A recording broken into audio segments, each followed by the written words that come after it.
কেন? অসম্ভব কেন? তোমার কি আমার ক্ষমতার প্রতি কোনো সন্দেহ আছে নাকি বাপি? আরে না রে, সন্দেহ থাকবে কেন?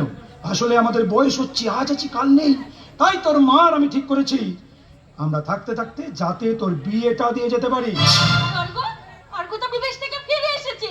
তোকে বিয়ে করার পর আবার সে বিদেশে ফিরে যাবে। ওই ছেলেটা আর কতদিন অপেক্ষা করে থাকবে বল তো? What? তোমরা আমাকে না জিজ্ঞাসা করে আমার জীবনের এত বড় সিদ্ধান্ত? আর অর্ঘ? অর্ঘকে বিয়ে করবো, অর্ঘকে বিয়ে করবো, এই কথা তোমাদেরকে বললো কে? কোন অধিকারে বাপি?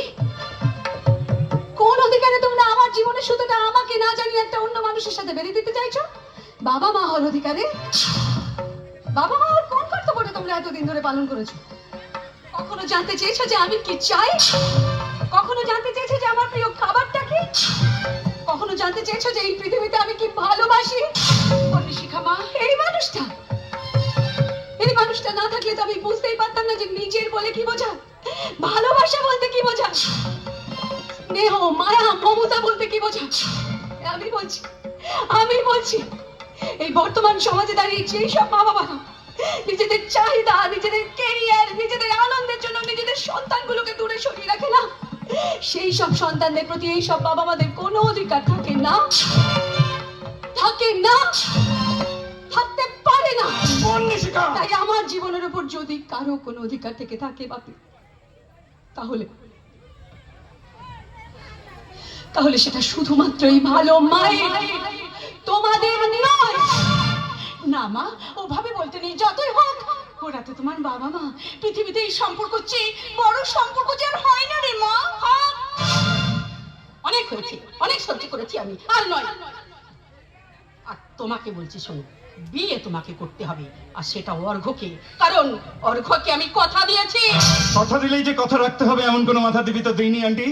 অর্ঘ, হ্যাঁ আন্টি, আপনি আমাকে কথা দিয়েছেন ঠিকই, কিন্তু কিন্তু বন্যী শিকার অমতে গিয়ে তাকে বিয়ে করাটা আমার স্বভাব বহির্ভূত কাজ হবে, সেটা আমি মেনে নিতে পারবো না। বেশ, তাহলে তোমাদের যেটা ভালো মনে হয় সেটা করো। আমি তোমাদের মধ্যে আর থাকতে চাই না। চলে দিলি তো মায়ের মাথাটা গরম করে। এটা তুই একদম ঠিক করলি না। দামিনী, দামিনী, কেমন আছো ভালো মা? থাক থাক বাবা, তা তুমি হঠাৎ আমায় প্রণাম করলে? কেন, তোমার সমস্ত আশীর্বাদ একা বন্যী শিকার প্রাপ্য, আমার নয়। না না, তা কেন? আশীর্বাদ করি তুমি ভালো থেকো। শুধু ভালো থাকবো? আমার আশা যাতে পূরণ হয় সেই আশীর্বাদ দেবে না বুঝে? কিসের গন্ডগোল? তেমন কিছু নয়, তেমন কিছু নয়, ওই মেশিন সংক্রান্ত। যা ঠিক করাই এখানকার লোকজনের পক্ষে সম্ভব ছিল না। অর্ঘ, আই এম ভেরি সরি। মা বাবা আমাকে না জিজ্ঞাসা করে তোমাকে কথা দিয়ে ফেলেছে। তুমি তো জানো ছোটবেলা থেকে আমি জানি তো, আর জানি বলেই তো তোমার উপর কোনো জোর করতে চাইনি বন্যী শিখা। জানো তো তোমায় দেখে না মাঝে মাঝে আমার খুব বিস্ময় লাগে। বিস্ময়? কিসের বিস্ময়? সকালে ফুলের বনের মধ্য দিয়ে যে আলো আসে তাতে কোনো বিস্ময় নেই, কিন্তু পাকা দেয়ালের ফাটল দিয়ে যে আলো আসে সে আর এক কথা। এই রাঙামাটিতে তুমি সেই আচমকা আলো। আচ্ছা আচ্ছা বন্যী শিখা, তুমি এই কয়লা খাদানের ব্যাপারে ঠিক কি ভাবো?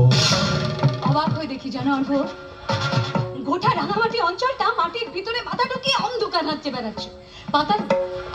পাতালে সুড়ঙ্গ খুঁজে আমাদের শ্রমিকরা যে যক্ষের ধন খুঁজে আনছে, সে যে অনেক যুগের মরা ধন এই পৃথিবী তার উপরে কবর চাপা দিয়ে রেখেছিল। আমরা যে সেই মরা ধনের সব সাধনা করি তার প্রেতকে বশ করতে চাই। পিড়ের তলে তল বেতলকে মারতে পারলে পৃথিবীকে পাবো মুঠোর মধ্যে। কিছু বললে না, তুমি আমার ফাঁকা সময়ের সন্ধ্যা তারা ঠিক। তোমায় দেখে না আমার ভালোবাসার ডানা চঞ্চল হয়ে ওঠে। আচ্ছা তখন আমাকে তোমার খুব ভয়ঙ্কর লাগে, তাই না বন্যী শিখা? আর সেই দিন থেকে ভয়ের সাথে একটা খেলায় মেতেছি অর্ঘ। আর আজ এই রাঙামাটিতে এসে একটা নতুন খেলা খেলতে। কি খেলা শুরু করতে চাইছো তুমি? যে খেলাই হোক না কেন, বন্ধু হয়ে তুমি